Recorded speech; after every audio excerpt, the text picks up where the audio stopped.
Welcome to the Missy City podcast, where we talk about creating the kinds of always changing, wonderfully messy cities and towns that we humans clearly love. We'll talk with those people trying to revive them or create them anew, whether they be designers, developers, builders, planners, or just anyone interested in the conversation. Thanks so much for listening.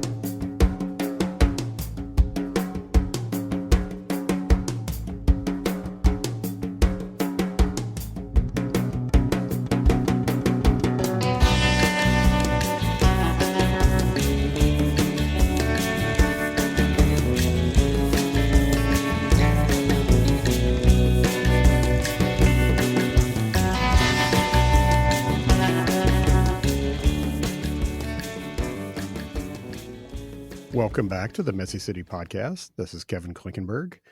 Today we're going to talk about everybody's favorite topic, parking.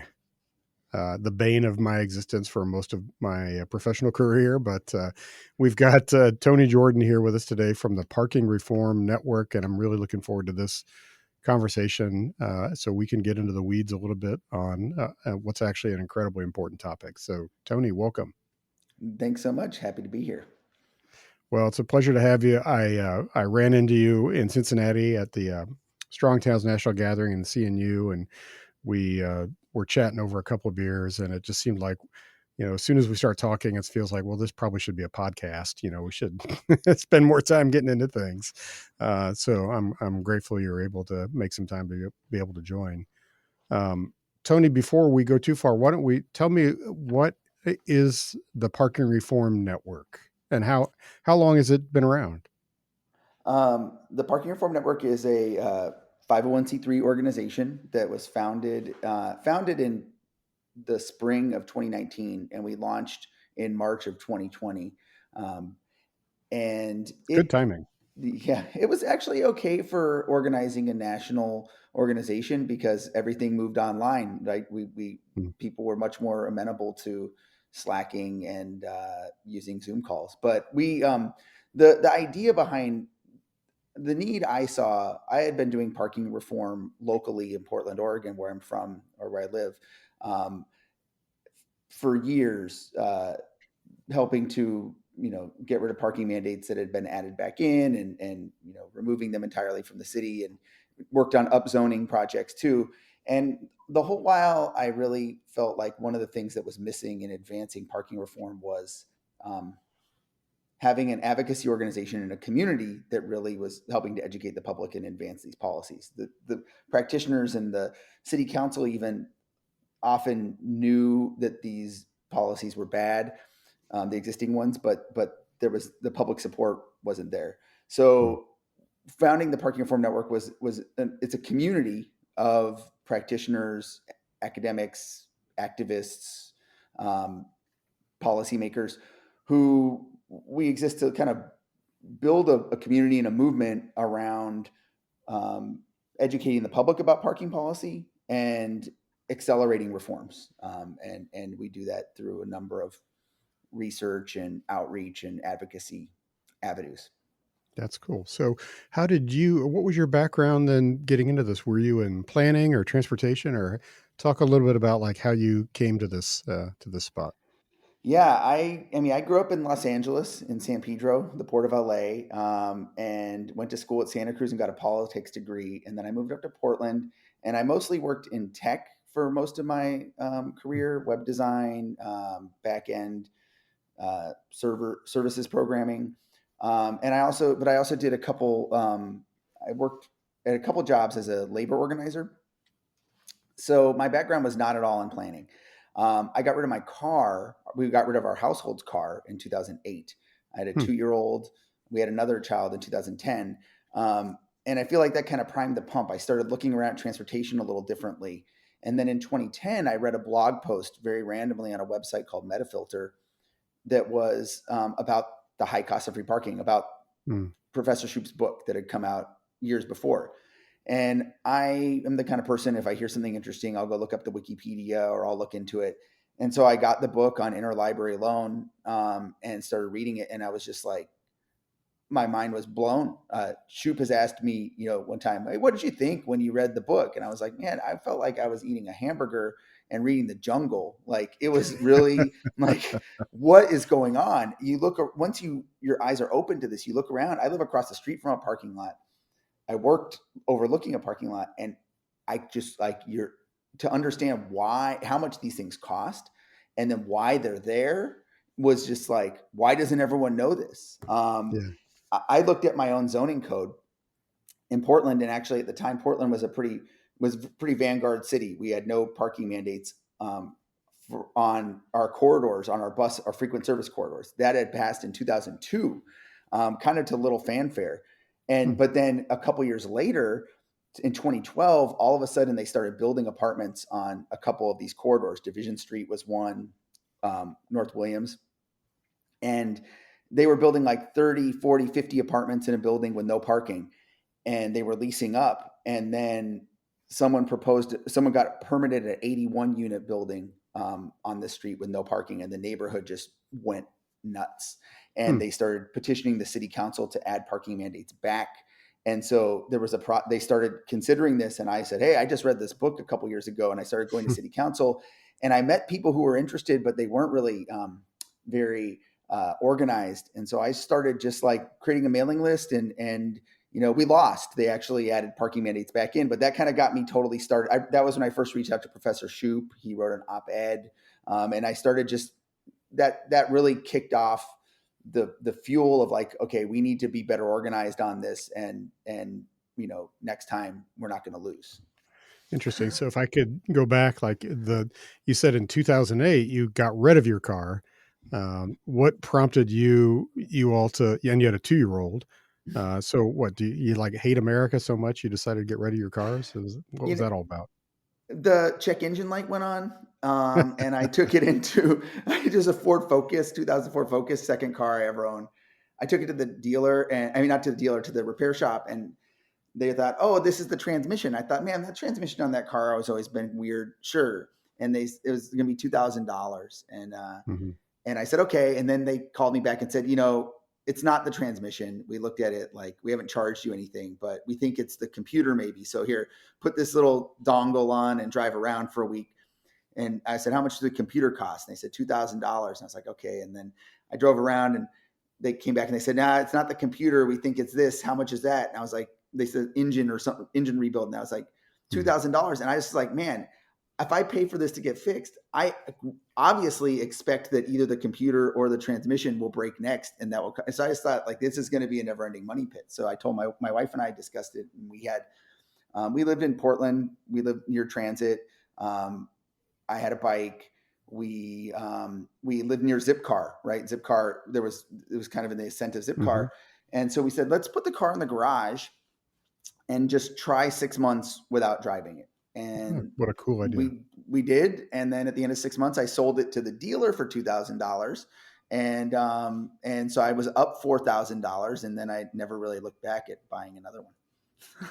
And that's just, yeah, I really like, I mean, that's a great way to just like, let's test it out. Let's see if we can handle it for a while. And so then in terms of like having small children, I know myself having small children, it's not the easiest thing in the world, because it's just, there are so many things that you might want to take your kids to that you just need a car to get around. How did you manage that? I mean, some of it we just didn't do as many things. My son took offense to this when I told him when he was older, but I said, one of the nice things was, um, it does kind of make some decisions for you. It simplifies your life. Like so, you're probably only going to go to one birthday party in a weekend unless they're very close to one another, right? Oh Like, or in God, a day, right? that sounds magical. So some of it, initially we used Zipcar quite a bit, and tapered that off over time. And obviously with small kids, it's a little bit harder. But we carried the kids on our carriers. We never did. When they got a little older, I had a bike trailer I would take to preschool. But it does, you kind of adjust your life over time. It's not easy. I feel like we are a bit of like, first adopters, still people who are voluntarily living in solidarity with people who can't drive or can't own Mhm. vehicles. Right, those people exist in our communities, and so I experience a lot of the same frustrations voluntarily, but I also have the capacity to try and, argue for it. So, I mean, I think that, my kids do sports, or my daughter dances, my son does ultimate frisbee and other things. And he rides his bike to work now at Trader Joe's, and they take the bus, and they're just very independent. And I'm sure there are, opportunities that we can't do.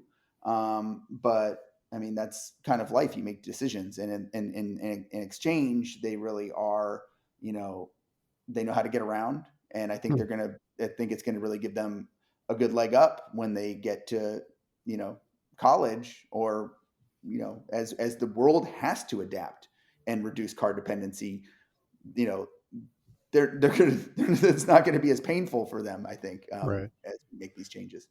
How do you notice much of a difference then between, like, them and their friends and just other families that you might run around with and, like, just their own habits and behaviors in that regard?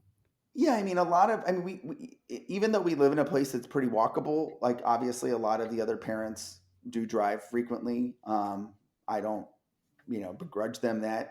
My children, get rides with other parents sometimes too. I mean, Mhm. I don't think, we'll offer to pay sometimes, or, like, it's not like we're trying to be, complete moochers or freeloaders on this. But, like, I think it, on one hand, like my daughter, when she started middle school, other parents were often driving, and we said, hey, like, we're not going to drive, so let's get our kids riding bikes. And so our kids had their own, like, kind of mini bike group. And then as she didn't want to ride as much anymore, she would take the bus, and other kids would learn to take the bus with her. So there is, like, I think, like, there's a, by just living a lifestyle that is less car dependent, sometimes I think people find it grating, like, oh, these holier than thou anti-car people. But at the same time, like, it is an example, like, you can see it being done, and other kids do it a lot. My son now is 17, so he, some of his friends are getting driver's licenses, but a lot of them aren't. One of the bigger conflicts is he's in film class, and a lot of film is done, well, not only lugging gear around, but it's a very common set piece, right? Is to be in a car or driving a Mm. car from point A to point B. And so one of his frustrations is he doesn't have a car to do these film transitions, but Hmm. it's, I think it's worked out mostly okay. Have you ever tried to, like, quantify, like, how much money this has saved you over the years? I mean, I have not, other than the initial calculus I did, where it was like Yeah. I'm up $4,000 on, and I can use that for Zipcar or whatever. I mean, I know it does. It definitely. I don't. I'm not the best budgeter, honestly, so I don't keep a spreadsheet. But I mean, the Yeah. fact that we haven't owned a car for these years has definitely, we take cheaper modes, and to some degree, you do less. You do just do less stuff, and that, simplifies your life and makes it a little bit, um, cheaper. Yeah, I mean, I promise I'll get off on other topics, but No problem. I was just finding this interesting, when people, are able to live in a way that we're told you can't live. But, so have you found that not having the car has opened up ways for you to spend money on other things in your life that maybe you wouldn't have been able to do otherwise? Um, Once again, I'm not sure specifically, like, how much it impacts that. I mean, obviously, the cost of buying some nice bikes is, still much cheaper than spending on a car or the gas. I still have to pay for insurance. I mean, I still voluntarily pay for insurance. I don't have to, but I have a Okay. non-named owner policy, which is kind of expensive. Um, I think more, I find it is a much more it's a much more peaceful and relaxing way to live in most times. Like, driving is so stressful, especially if you live in a larger city. Like, Uh-huh. at least to me, it's scary. Um, if you think about it, it's not like you're kind of making life difficult for everyone else who's not in your car at the expense of your convenience for the most part. And so I just find the ability to not have to, like, one of the best dividend is I never have to worry about, like, like that responsibility, or that, that pressure, or that inconvenience. I just, it's, Mhm. if I'm on the bus, even if it's in traffic, I can be on my phone or be talking to who I'm with and not be Yeah. worrying about piloting. Yeah, and you don't have to sweat finding a place to park, wherever you're going, so Exactly. it's kind of a Yeah. nice thing. So then were you working in tech pretty much all the way up through, the beginning of forming the parking reform network? Yeah, I mean, mostly, even when I worked so I worked two times for unions. I worked for the University of Mhm. Okay, California professional technical employees before I moved up to Portland. And then I worked for AFT organizing nurses. In both those jobs, I still often did the back end database or the website. And okay, then I spent the 13 years before that working at a company that did online admissions applications. So yeah, I was mostly in technology. okay. That's really cool. So then when you formed this nonprofit, who else kind of formed it with you, or was this pretty much like you're taking this initiative on, or were there others that really said they wanted to jump on board with you? I had been in discussions. So Portland has a great advocacy scene. So I had initially formed, or after where I left off the story about the losing and parking mandates coming back. A Yeah, couple yeah. years after that, I started an organization called, well, initially it was called Portland Shoopistas, and then at Shoop's suggestion, we changed it to Portlanders for Parking Reform. And that was kind of just I had a blog, a website, a newsletter, an advocacy org that worked in partnership with other coalitions to just kind of like keep an eye on what was happening with various, on street and off street parking policies in Portland and in the region, and, organize testimony and events and just kind of build awareness. So in that process, I worked with many. Portland has just, freeway fighters here. We have, housing activists. It's a great scene. Michael Anderson from Sightline Institute and I had been talking about the concept of, he had proposed we should have a green lane project, which was a project of people for bikes, to propose protected bike lanes. He said, there should be some sort of project for parking similar. Like the idea was like maybe get a cohort of cities together and take them on a discovery trip, and then they pledge to go review their parking code. And so he helped pitch that around to a couple places, and no one was really interested in hosting a project like that. That kind of consensus was, it's hard to fundraise for parking reform, Mhm, which is true.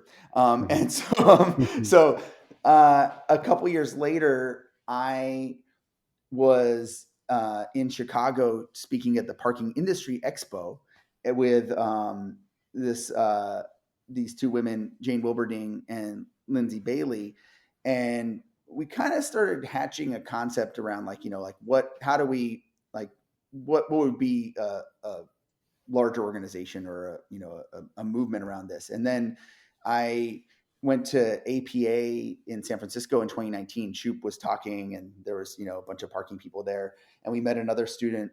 We met a recent grad, Mike Kwan, who had graduated from Santa Cruz and now lives in DC. And so I said, I asked. Basically, we were out at dinner with Patrick Sigmund, who is the Yeah. original Chupista, and kind of we're just talking about like, you know, I think there needs to be something. There needs to be an organization that is focused holistically on parking reform, not just the mandates or the on-street management.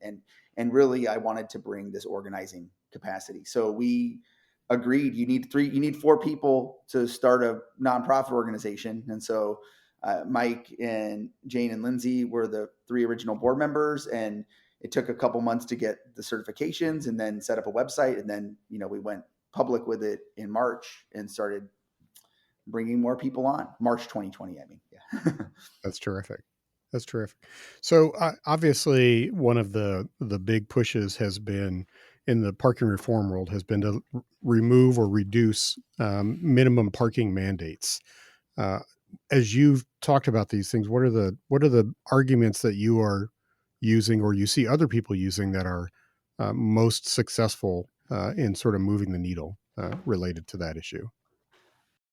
Yeah. Yeah. So what we're talking about are these anachronistic rules that are based on nonsense from the 70s. But, and we're talking about just getting rid of these mandates and not eliminating existing parking, generally not severely restricting the ability of people to build parking in their new developments or with their businesses.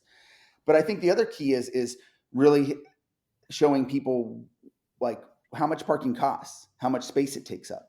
What are the other impacts on things they care about? Fiscal viability of their cities, the tax-based stuff, water runoff management or urban flooding and pollution, urban heat effects, just, walkability. All these things come back to these rules. What I found really effective lately is to just, you present that information, but in the context of, you know, I'll go look at, for example, bowling alleys. I'll draw a circle of 100 miles around a city, and find examples of bowling alley parking requirements, which are hilarious in themselves because like it kind of shows you when they were written. And you'll find, one per lane, two per lane, three per lane, four per lane, five per lane, six per lane, seven per lane, right? Like, like in just like an area around. And so it's like, what could be the difference between a bowler in this city where they require two per lane and this one was seven, or funeral homes? Like, it's not uncommon to see one city require one parking space for 50 square feet, which is a pretty high requirement. You're talking the parking lot is going to need to be 6 to 8 times bigger than the funeral home. And then another place will require only one per 500. So that's like that's a pretty large difference. we'll find 10 to 12 times difference in a city that's just 50 miles from another city. And I think that when people see that contrast, it really undermines the faith in, like, why do these numbers exist? And their first reaction is, well, maybe we can just fix them. And you're like, no, like, you can't. Like, just X them out and get working on the real work that it takes to repair your city, right? The parking mandates is just like, that's just clearing a hurdle. It's like, Yeah. it doesn't actually change anything. That requires a developer friendly zoning code, or it requires, transportation management on the ground, but you're never going to get anywhere if these rules exist. Yeah. I I was thinking about, and I think we may have talked briefly about this, but obviously, Shoup's book, The High Cost of Free Parking, is kind of like the gold standard for the field. It's an incredible book. But I I remember years before that he wrote this little magazine article called "Roughly Right or Precisely Wrong," which was maybe like 3 or 4 pages, but just that alone was such a devastating takedown of the stupidity of most minimum parking requirements and where they come from. And it's always wild to me that people think that those requirements are actually based in something real. Yeah, I mean, I have a slide that's called "Roughly Right, Precisely Wrong," based on that same concept, and it highlights this poor little town in Georgia, Woodbury, Georgia, that is really very small, and they have so many land uses with parking requirements, and they have, like, they're specific to two significant figures for things like, hospital employees, like 1.26 or 1.72 for students. And then this place has two requirements. Like, they have a separate land use requirement for parking for a heliport and a helistop.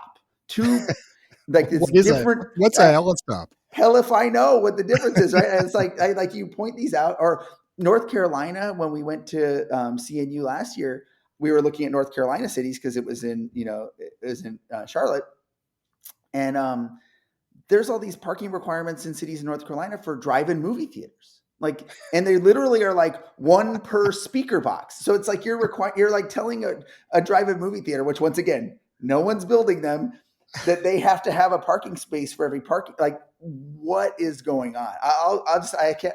One of my favorites is in Dallas. There is a parking requirement for sewage treatment plants, and it's one parking space per million gallons of capacity at the sewage treatment facility. Oh my god! And if you look at, there's a sewage treatment facility. If you look at it on Google, it has this gigantic parking lot, and there's like 20 cars in it, because it has like 300 million gallon capacity. So the parking lot, and this is the city telling its own, who builds a sewage treatment plant, right? Like, Yeah, no the city. kidding. But a water treatment plant in Dallas, like for drinking water, only requires 2 parking spaces. And you look at a satellite picture of the water treatment plant, and there's like 20 spaces. They didn't just build 2, they built what they needed, right? And so, like, this really is like, why are cities even saddling themselves with these requirements? It's insanity, right? Like, Yeah, something really went wrong in, what in the urban planning profession, and it just is kind of, we're trying to stop the bleeding, and Yeah. Yeah. I yeah. mean, it's just hilarious, some of the stuff. When you detach yourself from it and you're just like, it's so some of it's just so utterly ridiculous. But I think there's something you said that was really important there, which is like, you know, you're trying to just go about the business of like clearing a hurdle. So like this, you're not trying to say this is going to solve every problem. But what this is doing, you're trying to remove an impediment to, especially to more like walkable urban style development that really prevents a lot of good things from happening in cities all over the country. Right. I mean, I use an analogy sometimes, like if you want to grow a garden, the garden in this case being like a walkable community, you can't go throw, vegetable seeds in your lawn and expect it to work. You got to remove the rocks and the weeds and the grass first. That's your parking mandate Mhm. removal. It's just prepping the zone. You still have to do all the other stuff. You have to, create the zoning code, and you have to manage on-street parking so that it doesn't create spillover or whatever. So it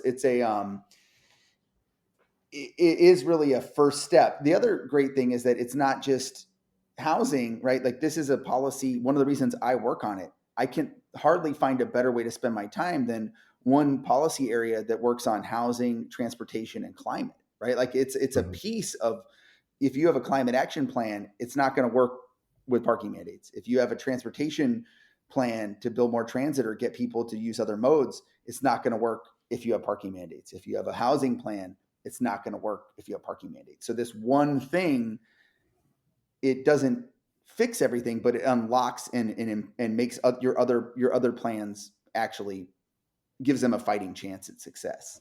So then how do you respond to, I mean, I'm probably going to test like some of the arguments that people that I hear all the time, and I'm sure you hear them all the time too. But I'm just curious, and it's good for the audience to kind of hear how you think about these things. But one thing that I certainly hear a lot is, well, you can eliminate that, but people are still going to drive. So what's the point? People, we live in a big city in a big region that's spread out, and people drive. That's what they do. So that seems to me like that's a common objection that people have to removing some of those standards. Right. Well, I mean, it's kind of ironic because your arguments are either it's not going to have an impact or it's going to be a disaster, and it can't be both at the same time, right? So I think that's true, and to that I say, yes, the world is currently, most of our country is built for people who want to drive, like, and so on one hand, that should be comforting to the person who's worried about, I've got kids and I don't want to take them on the bus, or my grandma likes to shop at this Walmart. Like, the Walmart's still going to be there unless they just close it and build a bigger Walmart farther away, right? Like, I mean, they're still Mhm. going to, these places still exist that people will drive to. Your house still has a parking space, so no one's asking you to change. We know that there's intense demand for a different way to live. That's why walkable communities are very expensive, because there's not enough of them and people want to live in them. So I think, like, this just, it makes it possible to build these places, and then we'll see whether it's just consumer preference shows that people see these places and they want to move into them, and we can build more of them or retrofit more of our communities to be like this way, or frankly there's a distinct possibility that we will be forced to make some decisions about not driving as much, based on you know climate or just geometry issues of traffic. So, like, one way or the other, I think we have to come up with a solution. And this is, it's just stop digging. The first thing is stop digging. And these parking mandates are just requiring everyone to dig the hole a little bit deeper every time they start a business or build a building. And, Mhm. so like I think that's one argument is, well, if the demand is not there, then what do we have to lose by trying? Like, the rules are just in the way of even trying to provide that thing that people seem to want. Mhm. So another thing that I hear a lot, especially this is much more so like in, urban communities, this is where these issues really come up more often anyway. You don't really find a ton of this discussion in a lot of our suburban communities, but I mean, there's some of that, but not a lot. But like in the parts of town where I live, in the more urban part of Kansas City, one of the really common objections, let's say there's a large new apartment proposal, or there's a commercial, there's a business that wants to go in, and if they want to have no parking, or very little parking, one of the objections is, well, people are still going to drive, and all they're going to do is they're just going to park up all the streets in front of my house in the neighborhood nearby, and they're just going to spill over into that. So you're really just making my life more miserable by taking parking away from our streets. Hmm. Yes. This is the spillover issue can be real, right? I mean, obviously, if you have successful businesses that have parking and they attract more people, since we know these numbers are incorrect, right? There's nothing that says a restaurant, the minimum ratio is actually providing enough parking for the customers or not, Mhm. right? I mean, so there's spillover anyway. But so there's a one, I would say the the solution to that is cities need to mind their own business when it comes to parking. They own the curb. The community owns the curb. It's a public asset or liability, depending on how you look at it. And you know, if it's free or underpriced, then people will take advantage of that. So manager, the city also knows when permits are coming in for new businesses or for new buildings, and should be able to pretty readily anticipate that demand might increase in an area and create a permit district or a meter district or some other management, which are great because they actually can return revenue to the community to help make things more walkable with more lighting or crosswalks and help people actually get to these places in other ways. I think that it's also what this gets to me really interesting is just like I'm often asked like who opposes these reforms and why. And it's incumbents, right? Like incumbents, people who already are using the business that doesn't have enough parking supposedly, right? Like if hey, you want these ratios because supposedly they provide enough parking. So if you support them, provide the ratio for your own business, and then you don't have a problem. But no, you're using the on-street parking. You're Mhm. using the asset, and you're worried that another business is going to come in and attract more customers than you do. That's like that's a business issue, or you want to park on the street, or you're develop, you're using the asset already that exists. You're using this thing, and so you want to moat. I think one of the things people think developers fund this work. Um, and I wish they did, but the fact is I don't think the developers that are making a lot of money or building a lot of projects, they usually they've evolved to exist in the ecosystem that includes parking mandates. Do they really necessarily Right. want someone else coming in that's got a more nimble business model that's going to compete with their buildings? I don't know. I think that's one of the reasons why some of this has taken longer is like, you're competing with the status quo, and everyone who exists they've evolved to operate in the status quo, and this is a disruptive change. Potentially this could change you know how your main street works, Yeah. and so I think there's a natural pushback there, but the you know the solutions are easy. We know how to manage parking, so like if that's really your concern is just that there might be congestion on the curb, well, we've got a solution for that, right? It's Yeah. It's funny, because I think about like my own neighborhood, which was largely built in the first 2 decades of the 20th century. And so it has that sort of a neighborhood main street.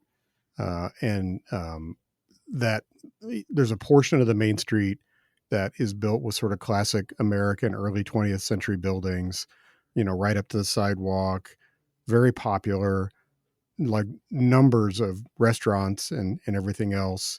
And it's a really popular little area. And it's been popular for years and years. Um, but on that same exact street, like if you wanted to build a new restaurant, the zoning would require a minimum of 10 spaces per 1,000 square feet, which would make it completely impossible to actually build what's there today. And there's this really funny disconnect that, we've talked about forever, which is we have these places that people obviously really love for for very human reasons. It's great to be in a place where you can just like walk around and see other people, and you can sit at a table and just enjoy the street life and activity. And so these places are extremely popular in most places where they exist, yet our rules and regulations don't allow you to build it again. right. Yeah. I think, yeah, it's true. I show a picture of, like, of Main Street. I have a slide where I show a picture of Main Street and then just a shopping center. And like, you can, this isn't, I am not the first person to do this, but you count up the number of businesses in there, and they're roughly the same number of businesses in a big shopping center as opposed to like a one block of a main street.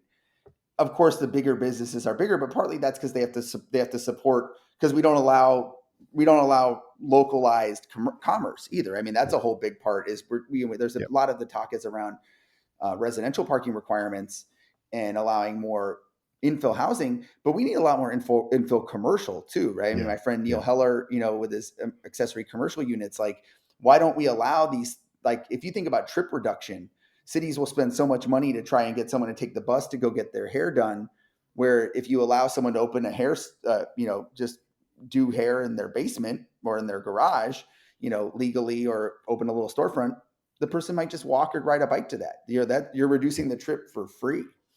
Yeah. No doubt. So what's going on then? One of the things that you all do is you track what's happening nationally in terms of parking reform state by state. What are some of the most encouraging things that are happening across the country that you're seeing? Well, for one, I think we're just seeing more and more cities get rid of their parking mandates entirely or do large scale reforms. This is obviously, just a drop in the bucket. Municipal, we've got, I think I was just looking at it yesterday, and we're right around, there's like 70 or 71 cities that we know of in the United States that have gotten rid of their parking mandates citywide for all uses. Wow. Most recently, Tualatin, Oregon, I think, was the most recent one we've added to the list. So that's great because it shows other places that they can do it. It shows that the sky's not falling. There's momentum behind this. These cities are, someone will say, well, I was in La Crosse, or I was talking to people in La Crosse. They said, well, we have snow. I said, well, you can talk to the people in Duluth or the people in Anchorage. They also have snow. So we're getting more and more comps. We finally just got a city in the center of the country in Colorado, like, Longmont, Colorado just did it. So it's, Okay. it's Good. great to see that momentum, because I think it emboldens people. And then that starts to trickle up into the statewide and regional planning areas, where we're seeing the conversation start in, Minnesota. They had a People Over Parking Act, which proposed to eliminate mandates statewide. Oregon has pretty strong reforms that are requiring. That's why we have so many cities with no parking mandates, because the state's kind of requiring cities to make a choice between getting rid of their mandates or managing their off-street parking. So I think that the encouraging thing is that the conversation's moving forward. The solutions are much less incremental at this point. There's a recognition that, like, we don't have time to mess around, checking every couple of years. It takes so long to build things, is one thing. It's like, I tell people, Mm. it's like, you're not going to see the impact of this for years. We don't have time to wait. So that's, I think, just the general awareness.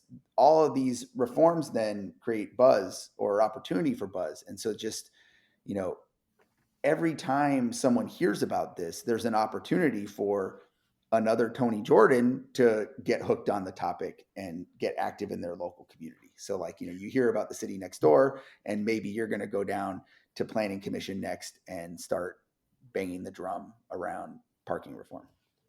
What are some of the larger cities that have done dramatic reform? The largest in the U.S. is Austin, which did it last year. In North America, Mexico City has no mandates.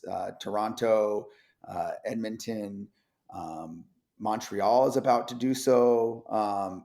San Francisco in the United States, you got San Francisco.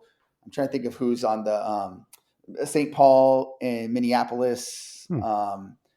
San Jose is a large city that's done it. Portland has no parking mandates, and Portland, because of our statewide rules, many of our suburbs are also starting to have no mandates. So we're starting to build a metro area that will have, which I think will be very useful to see how that interplays. Because that's one thing, Dallas could get rid of their parking mandates tomorrow, but the Dallas Fort Worth metro area is such, or like Los Angeles, there's so many other cities that are requiring it, and car demand doesn't stop at the city border, right? So there's a bit of where everyone kind of needs to make a commitment together, to not, like, you can get rid of parking mandates in your downtown, but if all of your surrounding community is car dependent, it's going to be Yeah. very hard to redevelop parking lots in your downtown because the demand is just going to be there. So I think like, we're starting to, these larger areas will be helpful. But it's also great to have smaller cities getting rid of mandates too, because that's the majority of cities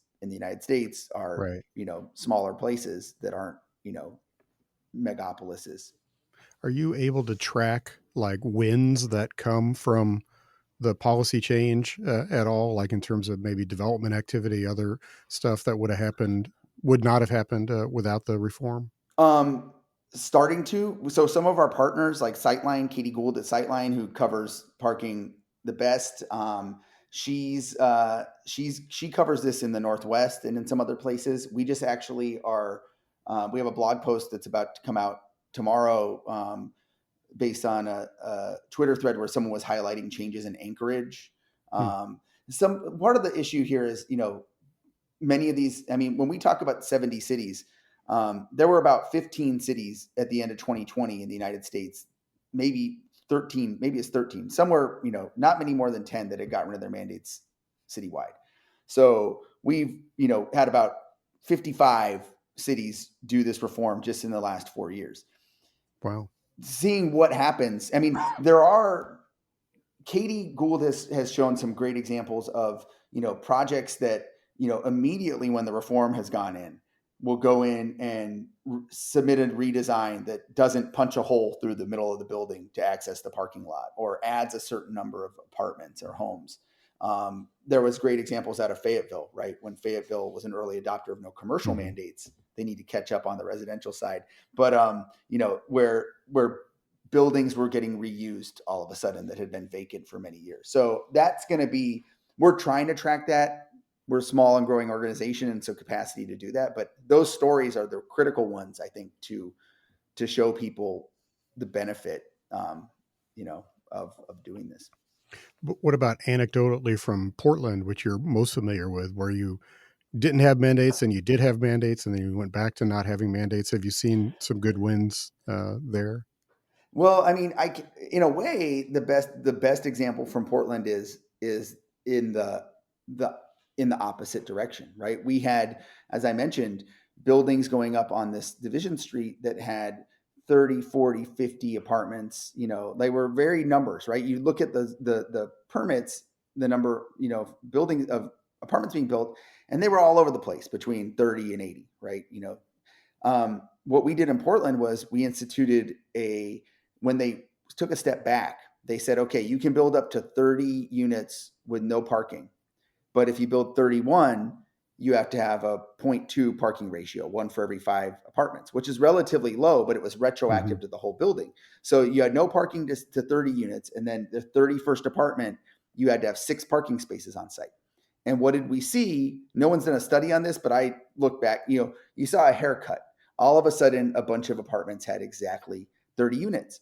Hmm. I think this marginal impact, it's harder to quantify, but I think honestly, the biggest thing is if you think of every apartment that's been built in the United States over the last 70 years, and, you know, they might still, even if you say they built the exact same amount of parking that exists right now, if developers were allowed to just max out what was practical apartment wise on that site with that same amount of parking, we'd have 10, 20, 5 to 20 new apartments in every apartment building in the United States. We would have no housing crisis if we had just let that Hmm. happen, even with parking being built. So I think those marginal increases where you're just adding 5 or 10 apartments in a building that would have had a lower number because they couldn't meet the parking requirement, that's kind of the invisible benefit, I think, that is harder to quantify, but is already, I'm sure, taking place, right? Cities with no mandates, they still build with parking, but they build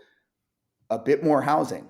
And that's important, is to build. And then over time, maybe they start building a lot more housing and a lot less parking. But initially, right away, you might just add 2 or 3 more units because you Yeah. can, or you might add bedrooms on the units because a lot of times the parking requirements are based on bedrooms. So you're going to build studios because they have a lower parking requirement. I mean, I know there's many factors to layouts, but that's one of them sometimes. Yeah. It seems like it's probably a classic like hockey stick adjustment curve where it'd be really slow and minimal for a number of years potentially, or just kind of modest. But then there comes a point where there's an inflection, and other things that don't really work well right now, like better public transit, better bike, but just better alternative transportation, all of a sudden starts to work more, and you probably get more things that are within a walking distance that you didn't have before. What do you say to people who say, well, the parking requirements really don't matter because the investors, the lenders, are going to require a certain amount anyway, and that's really where the stumbling block is. What do you say to that argument? I mean, I think if we're talking about apartments with zero parking, sure. I mean, I think that's, it took 10 years for Portland to find a developer who was willing to build a large, a mid-sized apartment building with no parking. Once they did and it rented, then the investors were very happy to do it. So some of it is just the market's not proven. This is what I mentioned before, the inertia Hmm. of just these people have business models. They have relationships with bankers. They have funding streams. People understand the product, and so they know what to invest in. You're trying to change that. Um, to build an apartment building with much less parking requires not just the developer, but brokers. There's a lot of players that have to align. Um, so in a way, yes. Now the fact is that we can't even start working on fixing those other problems that the parking mandates still exist. So Yeah. like if like it's absolutely worth. They're just overhead on your city too. I mean, like they just cause city staff spend time on this that they could be spending approving other permits. So like get rid of them, and if nothing changes, then nothing changed. But if we are actually then can be successful in, I think a lot of the work like incremental development alliance or other people who are trying to, there's a whole set of education and building capacity for building these remembering how to build these kinds of communities, and so Mhm. that's going to take a little while to build that capacity. But if we haven't prepped the garden, once again, we're not, that can't take root. That can't happen. It's always so funny also when I think about like the politics of some of these things and the politics of this issue. I mean, you're talking about something which is essentially removing a requirement from your local government, which is typically thought of as like a conservative political approach. And yet almost all the reform happening is in blue states and blue cities, which is just kind of bizarre. It kind of, I always think about it. It shows how upside down a lot of people's thinking is in regards to these issues. So, I mean, that being said, obviously, a lot of the places you've mentioned, are pretty dyed in the wool blue places politically. What are you seeing as any kind of positive trend in more like conservative or red states as well? It surely is confusing, right? Why, why some people would support these regulations. I think there's a bit of, just team opposition that goes into Yeah, this. Like sure. whoever proposes the policy first, might I've receive got to be against opposition. it. Yeah, They're it's my just enemy. I've got to be against it no matter what. yeah. I think like some of the reason why these reforms took root first in more liberal or blue places was, well, that happens to be where the housing crisis hit first. Hmm. There are very good reasons for everyone of every political stripe to support parking mandates, but there may be more reasons if you are liberally aligned. You might believe, you might be more concerned about climate change, right? And you might be Hmm. more concerned about transit access. So those issues tack on to the general market problem, and they give you a little more reason. There's more coalition members. I think there now. That said, Anchorage is an example where it was a mixed city council that had broad political support from both conservatives and liberals. There are a lot of Midwest cities that are doing this that are not necessarily very liberal. Hmm. Um, I think it's just the messaging is taking a little. It's a little harder, because of just coding to break through. But this should definitely be an issue that um, we can win on across the political spectrum. I think it has to be intentional and continue that education around what we're actually talking about here, and to some degree, it finds out if people are really for real about what they say about Yeah. markets or business activity. If you're in Chamber of Commerce or something, I had a woman complain to me. She came up to me and Chuck Marone in Minneapolis and St. Paul and said, I'm from this such and such Avenue Business Association. I said, and she was opposing the bill in Minnesota. And I said, does your association it only supports existing businesses, right? Like you don't care about entrepreneurship, do you? And she was like, well, of course. But I was like, no, of course you wouldn't. I will say one group that is on the like kind of more conservative side of the spectrum, you know, some like I went to a conference in Arizona, a 1 day symposium that was about like doing business in America, and it was from like kind of like a economic, libertarian side. And some of those folks really understand the parking mandates. Like they get that this and they're like Institute for Justice is like they work not Hmm. only on parking mandates but just other barriers to people being economically free, like licensure requirements for hair braiding and things. It's one of Right. those things that kind of fits into this. Once you see what this is being used for, which is often manipulation, right? Cities want to keep the parking mandates in place so they can sometimes just have more control over what businesses get to open or where Yeah. they get to open. So Or leverage for negotiations or yeah, exactly. And no whatever. one wants to Yeah. give up their power, right? Like that's Yeah. one of the reasons it exists is because yeah, people use them to, decide where a restaurant can go, as opposed to it's not really about parking, right? Because they'll grant Yeah. the variance somewhere else. They just don't want to have it, the bar next to where they like to hang out. Well, I mean, I do notice that on your map, Missouri and Kansas are not represented. So I hope that at some point we are within the next couple of years. We're working on some stuff Well, to try to get us there locally. But yeah, Branson, it's a big hole. Branson's got no mandates, right? You're right. That's right. Branson eliminated theirs. Branson, interestingly enough, also has no building code. Or they were like uh, Missouri was one of the few states. God, I'm my memory is going to fail me now because this has been a few years since I've thought about this issue. But for a long time, they were one of a handful of states that had no statewide building code Uh-huh. adopted, and so cities and counties had to actually opt in to adopt one. And Branson did not have one for forever for a long time. So it's pretty interesting. I think we're going to see a lot more activity. There's a lot of cities too. I know this isn't, there's cities that have like Norman, Oklahoma is not on the map as a red dot because they maintain parking mandates for frat houses and some other housing alignments. So we're pretty strict about who gets to be on the dot. Okay. And All right. but there are a lot of places that have done significant reforms. Hopefully, we can tell more of those stories and highlight that. We just hired a policy director, Daniel Harrigus Yeah. Yeah. from Strong Towns, and we have an intern working this summer on kind of helping us to get more of an idea of where we can have a bigger impact in providing education and resources to the people on the ground. So I'm very excited about the potential for to see these right now reforms happen. Sometimes we know, like we knew Birmingham was working on getting rid of their mandates, but then other cities pop up where haven't even had any contact. They might use our product, our maps, or our resources, but I want to know. I want to really like I want to know where the heat is coming from next, so we can really Yeah. hype it up and celebrate it.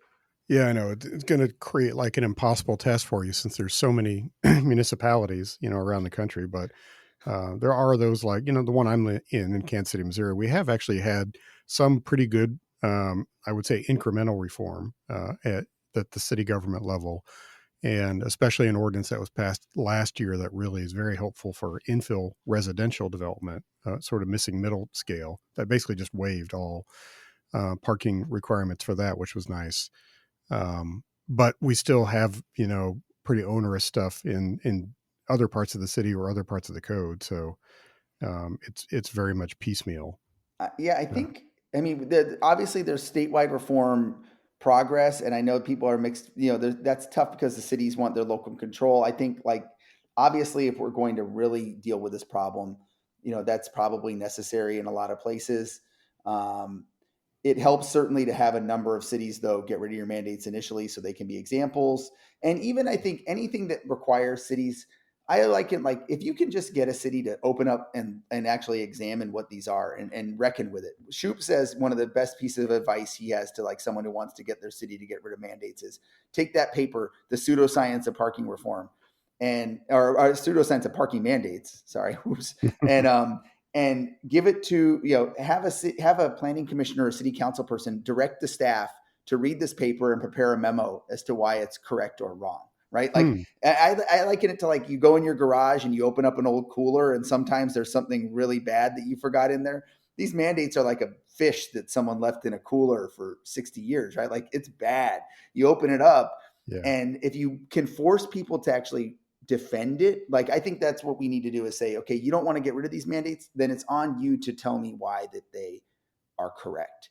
Right. And so if we can shine some light on it, I think we'll start to see, cities in other communities get rid of them more readily because, you know, no one's going to want to step up and defend them anymore. It's pretty hard to defend.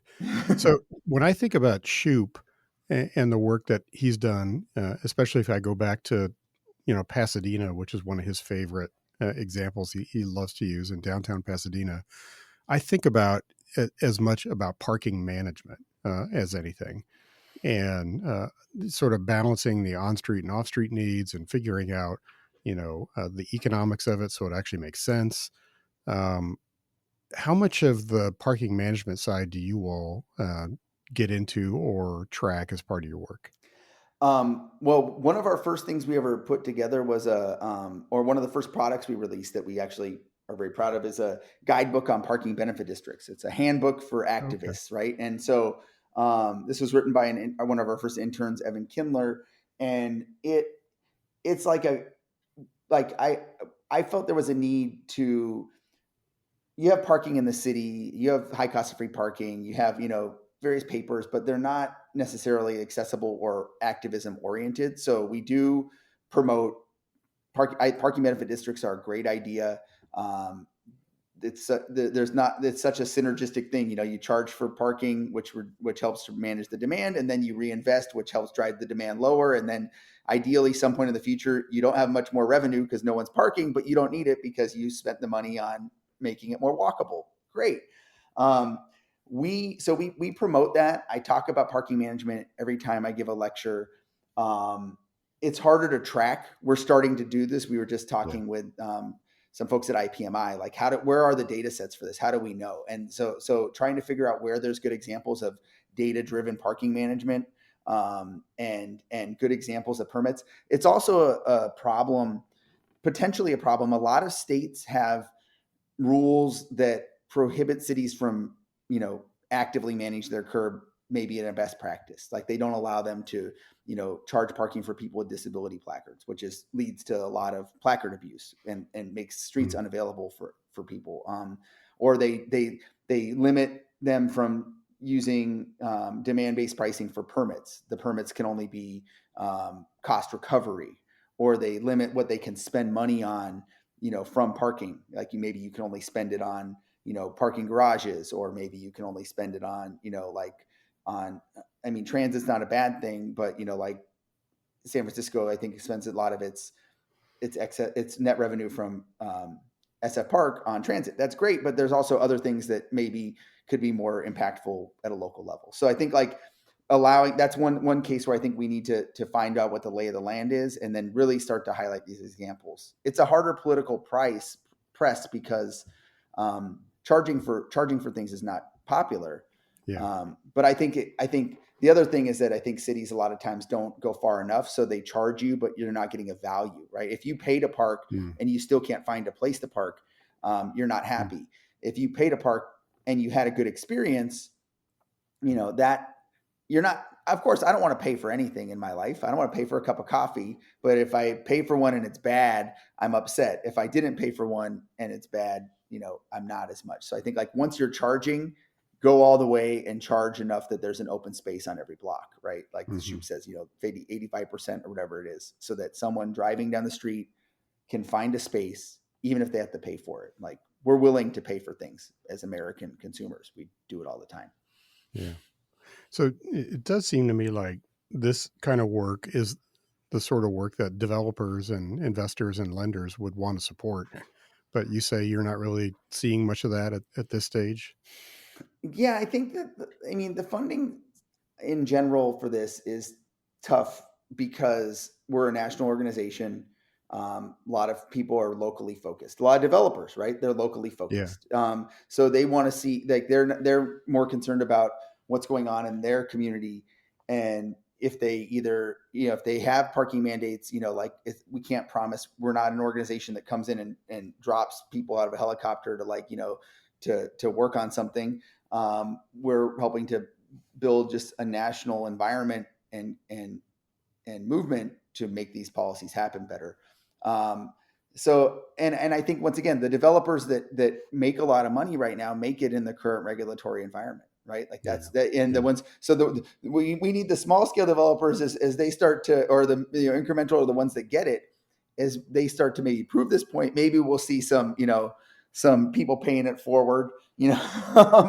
Yeah. on what it is. But I recognize, like, yeah, the people who get it, they're just trying to get they can't build the projects that will make them the money because they're not legal yet. Yeah, that it is an interesting twist. It probably is more of like the smaller and mid-sized developers who stand to benefit the most from parking reform. The large ones are going to negotiate their projects no matter what anyway. It's not. Right. It's a different animal. But the smaller and mid-sized ones are less likely to have the kind of extra cash sitting around to support these efforts. Right. I mean, and I'm not saying that the bigger developers, they don't fight the reforms, at least Yeah. generally. They're not a contrary. I think we find this across the whole housing zoning reform spectrum. Everyone thinks that it's developers financing this, and it's not. I mean, mostly it's not even financed. Most of this Mhm. work is done by people who care passionately about the place where they live, or the future of, for their children, and they're driven by that passion. And we're just all trying, the more we can fund these endeavors, they have a ability to have a larger capacity, because not everyone can can spend their time on these things without being paid. So I think the awareness is getting there, and eventually, I think we'll start to see more resources put towards this. Some of it is just similar to when it took a lot. People wanted to see a building work in Portland before they would build more without parking. People want to see this as a viable organizing area. They want to see the successes coming, and then they'll invest in it. Right? You got Yeah. to kind of prove the point first on it when you're doing something a different way. Yeah.